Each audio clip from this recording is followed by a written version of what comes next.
Hey everyone, John Henry here from School of Trade, and today we're going to be taking a look at a kind of a wedge breakout here on gold. So over the past little bit here, gold had this really strong sell-off here, and the buyers picked it back up for a little bit, but then immediately failed right back down again.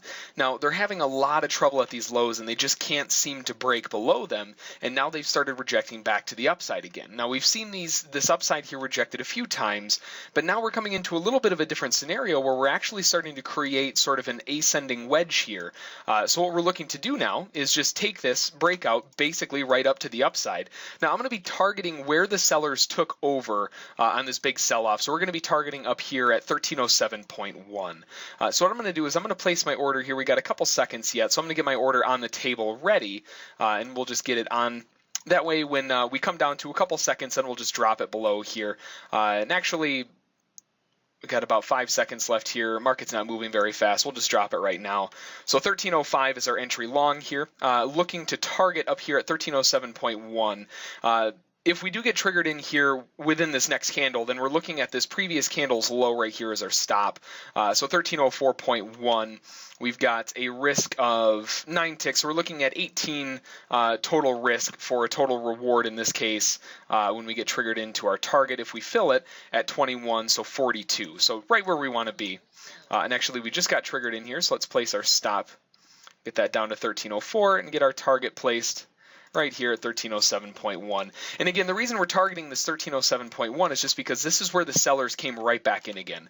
So we had this initial sell-off here, met with a little bit of profit taking, no surprise there, that was a pretty big move. And immediately sellers flooded right back in again, so I want to target that area where the sellers historically have swatted the market right back down again. I don't want to be long going into where those sellers might come right back in again. So we're long here at 1305, stop down here at 1304.0. Now, as we move a little bit higher, we can move our stop up to break even when we get, around 1306 half, somewhere in there, when we start getting a little bit further ahead. Because we're only 3 ticks in profit right now, we don't want to be too aggressive. We want to give it, its fair shot at this move higher.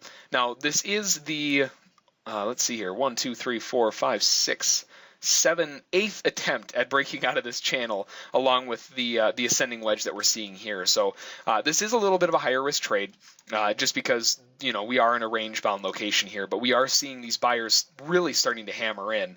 Oh, there we go. So we actually tagged our target, didn't fill it. So I'm going to put my stop to 1305 just to be safe. I don't want to get whipped out of this without getting a fill here. So our stop at least locks out any risk now. So now we just need to see that push back up again. That was a very violent push up, and that's exactly why we were concerned about that 1307.1 where those sellers came in. That's that aggressiveness that we want to be a little bit careful of. Now in this case we went through it, so we did fill it. So actually we're already out of the trade, 42 ticks, just a matter of a couple minutes here.